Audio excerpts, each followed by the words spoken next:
Welcome in episode 2 of Inside Humboldt Basketball with Coach Ronald Abernathy. And, Coach, it was a great week. Great week of basketball. We'll go game by game here. Tuesday night was a lot of fun.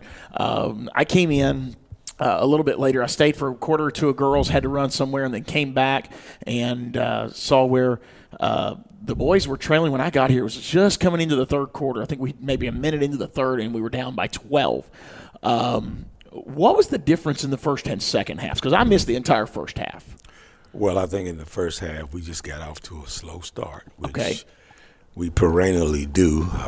That's one of the, as they say, Achilles' heels. Yes, sir. That we're trying to eliminate because we typically get off to a slow start. Yeah. And that was the case. And Ripley, just the talent there on that team, man. And I know that I think it's number 23. Man, if he had an open shot, even from the distance, beyond the arc, he was going to hit it most of the time. Oh yeah, he did. He did from the outside. And yeah. Their kid, I believe, number 25 on the inside was just, I don't know if he missed a shot. Yeah. Until late, when he missed the 2 free throws and missed the rim late. He missed those 2 free throws. Yeah. But other than that, he was pretty prolific. When I got here, I think Shivers already had picked up 3 fouls, and I know we have talked about how that they kind of call games differently right now in high school maybe than they do at the other levels. But Coach Shivers, or not Coach, but Stefan, really battling through there in overtime, coming up with a couple of key buckets there, just not giving up, even though he was playing with 4 fouls by that point. What do you say about, did you have to kind of change your style, like moving people in and out, obviously with him in foul trouble? Does that change how you coach the game? Yeah, it does, because you don't want him to foul out, because he is really important to us. So sure. We try to kind of move him in and move him out, try to give him a rest to save that time so we can keep him for the full length of the game. So by trying to pull him in and take him out or space him is what we call it, space him so that we can have him for the full length of the game. Who do those minutes typically go to? Is it a Carnell Allen, or is it kind of a combination of people? Usually between Carnell Allen and Tobias Bell. Okay.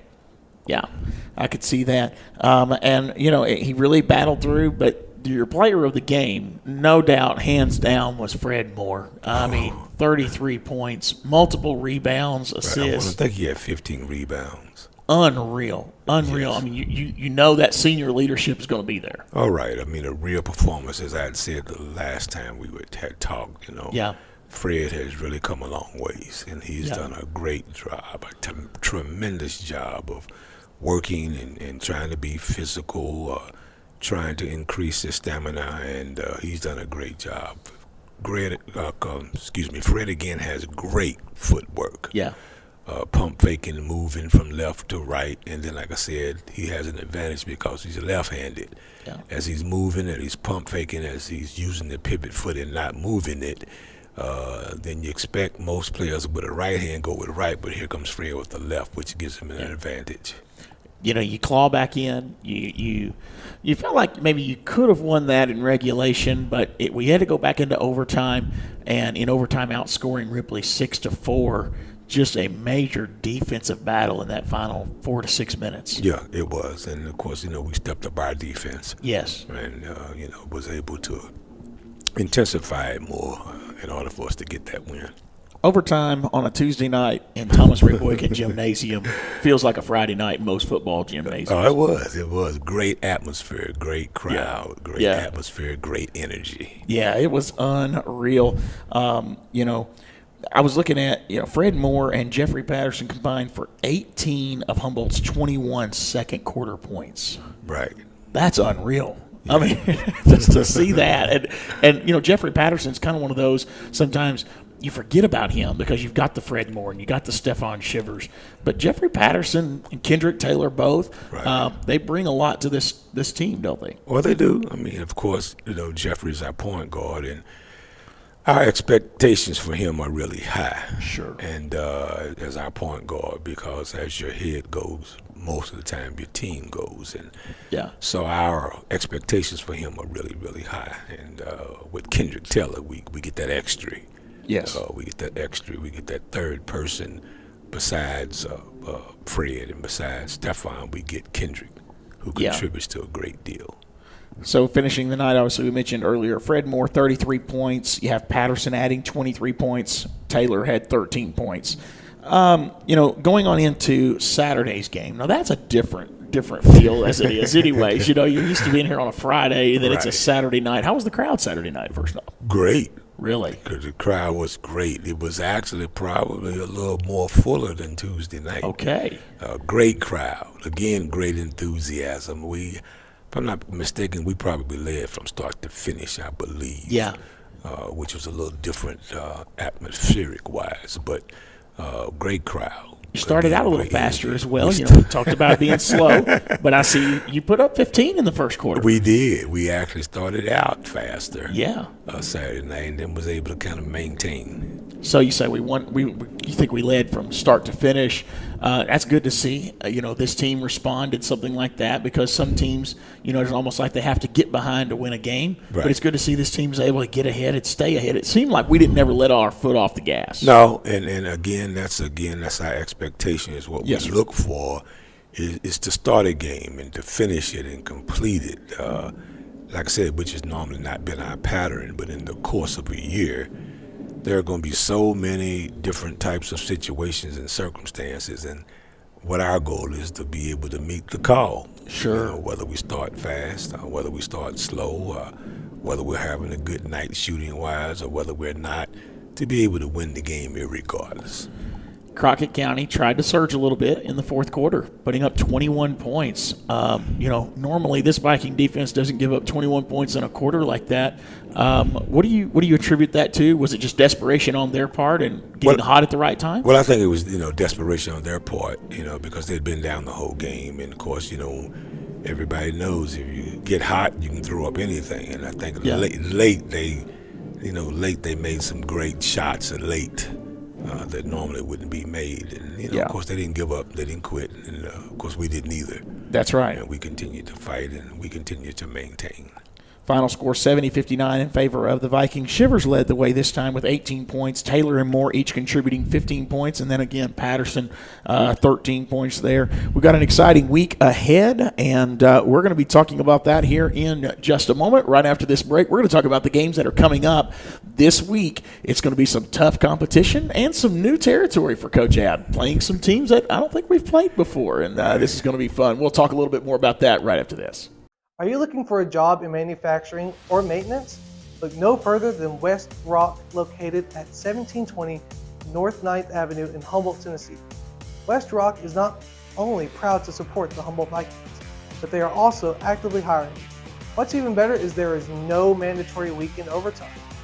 The manufacturing position starting at a competitive $19.25 an hour, and the possibility for an increase to $19.83 an hour after just 60 days. West Rock offers a great opportunity for those interested in the field. If you have an experience as a maintenance technician, the pay ranges from $21.39 to $32.88, depending on your level of expertise. Don't wait any longer to get started on your application by visiting jobs.westrock.com. Join the West Rock team as we cheer on your team, the Humboldt Vikings.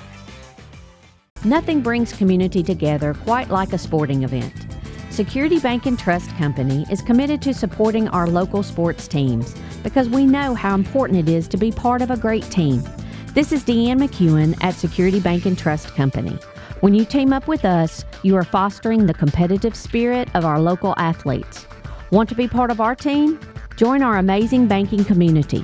Visit your nearest branch or head to securitybanktn.com to learn more. Equal housing lender, member FDIC.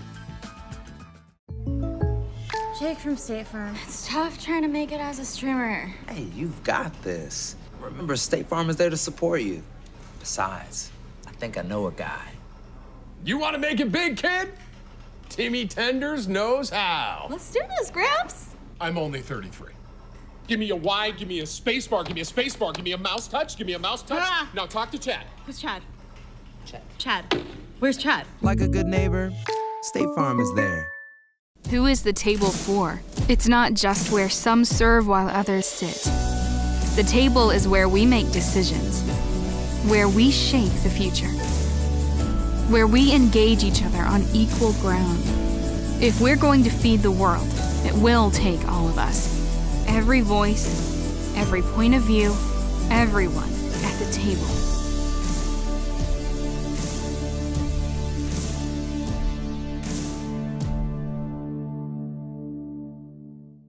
Are you in search of a nurturing and educational environment for your little ones? Look no further than We Pray Learning Academy, located at 910 North Central Avenue in Humboldt, Tennessee. We offer our services to children aged 8 weeks to 12 years old. With our dedicated owners, Hannah and Doris Collins, you can rest assured knowing that your family is in good hands. To learn more about our academy and how we can best serve your child, reach out to us via email at weprayacad@yahoo.com or give us a call at 731-784-7294. We can't wait to meet you and your little Vikings. This burger looked at one slice of melted cheese and said, more cheese. It looked at pickles and said, also onions. It wanted to be more than hot. It wanted to be juicy. This is the Quarter Pounder with cheese.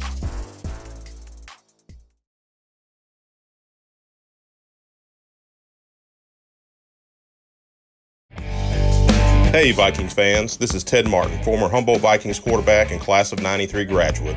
When me and my fellow classmates want to follow Viking sports, we watch Viking News on Demand. In addition to live streaming of games, there are also plenty of specialty shows that keep us all involved in our alma mater. On behalf of the class of 1993, go Vikings!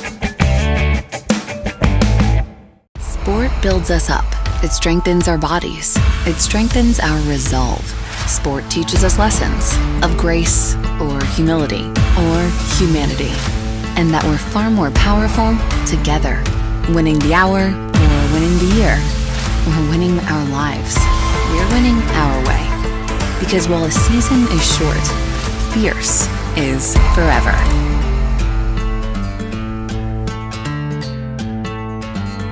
Welcome back in, sitting alongside Coach Ab with Inside Humboldt Basketball, Episode 2 this year, as this is a new show, and we thank you for being a part of it with us. Thank you also to all of our sponsors for allowing us to do this program. Coach, we enter into a week where you're going to play in a different tournament. You've got the Hoop Fest over at TCA, which is not a far drive, just over in Jackson Friday night. It's Saturday, but you're going to play some teams that you would have to drive a little ways to play. The caliber of teams. Let's start with Friday night. Friday night's game is kind of a late game. Starts at 8 o'clock. Right, it does. So going to be playing a team out of Chattanooga. Now, if I understand, if I've done my research enough on this Chattanooga team, they kind of can recruit as well. Yeah, they can. So you're going to see some excellent talent. Again, we will. Yeah, we definitely will. Again, it's kind of following the pattern that we're looking for as far as outside competition. Again, we like to play tougher competition as opposed to playing just single A teams, particularly. And I enjoy, and I think, and our team enjoys it, and our coaching staff enjoys the competition of playing somebody better. I don't personally think you get better by playing teams that you. I believe it or not, I hate those 20 and 30 point victories, because you get nothing out of them. Yeah. And I hate to play them. So, like I said, we seek competition, and we seek to try to play the best, and especially non-district and non-region. That makes us better when it comes district and regional time. These people play in an independent league. What's the benefit of that, for them? Have you heard of, obviously you've heard of those leagues, but why do you think independent league, they obviously can recruit. Is that one of the main reasons they do that? Yeah, one of the main reasons, probably, and I would, in most cases, the competition is pretty stiff. Yeah.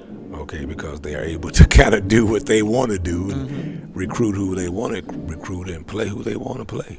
Yeah. And, I would expect that the competition to be a little bit stiffer. Quite a few of those teams going to be. How does that work when you go to play in a tournament like Hoop Fest? Do you work out with them who you're going to play, or how do you find that out? No, normally they set the schedule. Okay. They set the schedule. They always ask the question: you want to play, at your level, or do you want to play above? And my answer is always, we want to play above our level. Sure. Because again, it doesn't do us any good to play people we're going to beat by 20 and 30 points. It does no good, as far as I'm concerned. It does nothing to get you ready for stiff competition. So when asked that question, I always say play a level above. Yeah, you say you get nothing out of that. Those 20 and 30-point games could set you up, too, for a major disappointment coming down the road. Yeah, they do. And I think they do. Like I said, they do nothing for you. In my career, I don't know where the thoughts came from, but my coaches, I was my very first year coaching high school, I was an assistant coach on a state championship team in Louisville, Kentucky. And our head coach, he always wanted to play somebody better. Yeah. And we always would talk about it, that you're not going to get any better playing somebody that's not as good or better than you are, and especially non-district and non-region. And, for the 2 years I was his assistant, we followed that pattern in Kentucky where, by the way, there is no class system.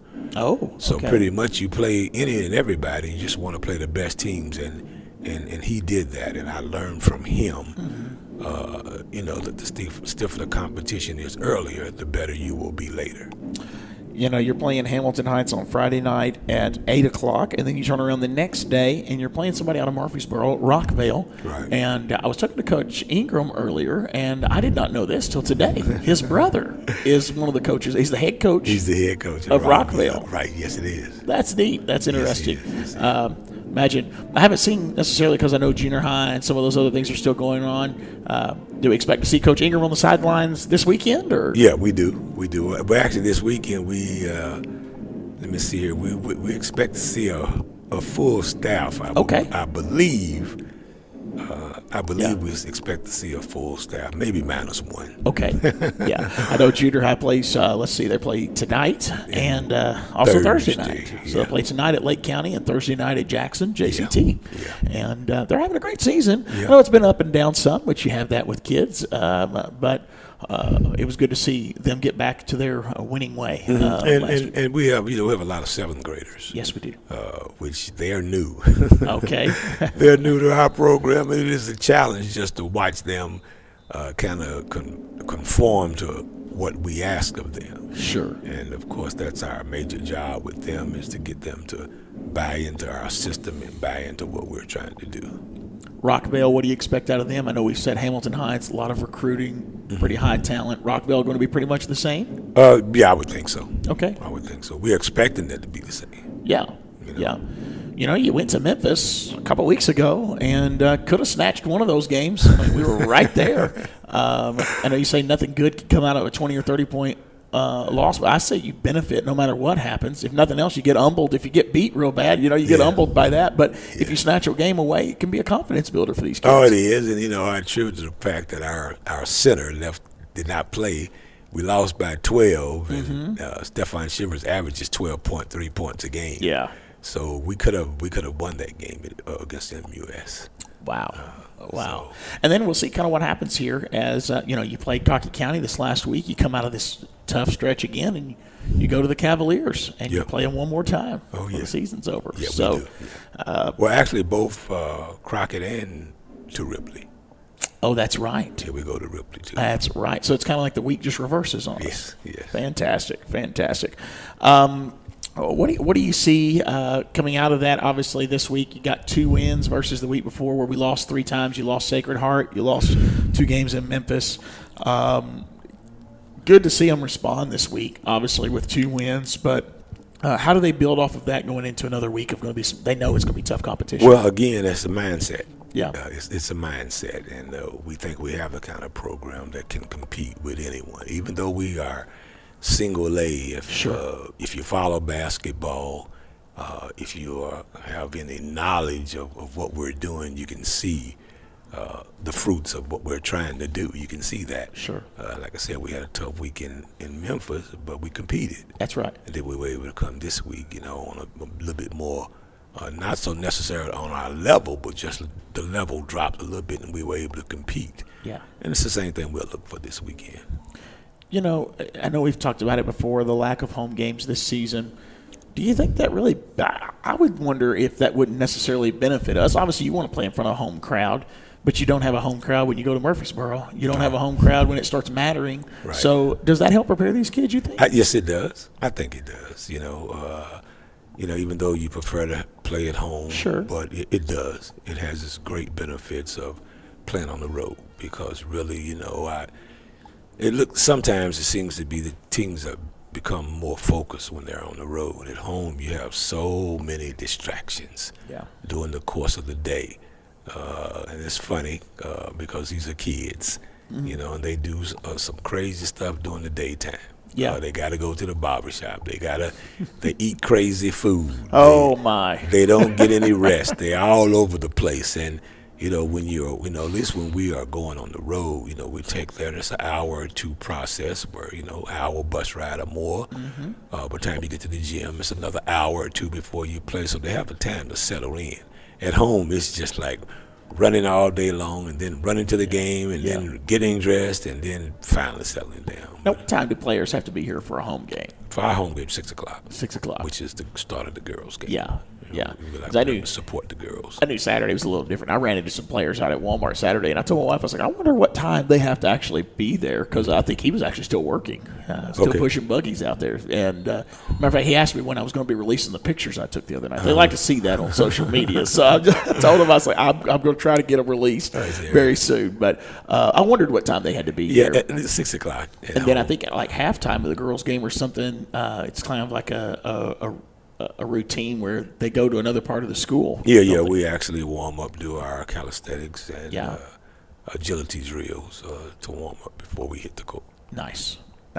Well, Coach, hopefully we'll be able to even get a couple of wins here as we're playing teams that are obviously very, very talented. But, we had another great week here at Humboldt, and look forward to being able to cover again and meet back up a week from today. Well, we're setting at 3-3. That's right. And we started the week 1-3, and we are finishing 3-3. So we look forward to really good things this weekend. So when you play in these tournaments, does that count? It does count in your overall record, correct? Yes, it does. Yeah, I thought it would. Yes, it does. Fantastic. Game by game. Yeah. Yes, it does. Well, all right. Well, we look forward to sitting back down with you again next week. All right then, Seth.